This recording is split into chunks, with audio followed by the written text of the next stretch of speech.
Gusti nuhun abdi sadaya ku Gusti dikersakeun janten hamba Gusti nu iman ka Gusti.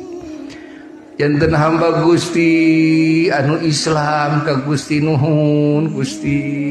didamel umat kakasih Gusti Kangjeng Nabi Muhammad sallallahu alaihi wasallam nuhun Gusti abdi dipaparinan wahyu Gusti dawuh Gusti nu janten pituduh kana ati abdi kana segala hal nu dipikir ridho ku Gusti nuhun Gusti gitu kan terus gitu sing karasa agungna ieu anugerah ti Allah sing karasa carecepna sing karasa lurah tereret kaditu kadieu aya adan sok sakabung nafah Quran kadangnya ada gitu urang teu kudu syukur alhamdulillah aya keneh nu ada alhamdulillah ningali aya keneh nu salat alhamdulillah aya keneh nu maca Quran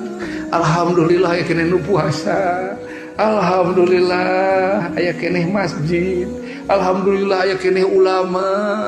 alhamdulillah aya keneh nu ngaji alhamdulillah sing loba syukur ke Allah Ta'ala.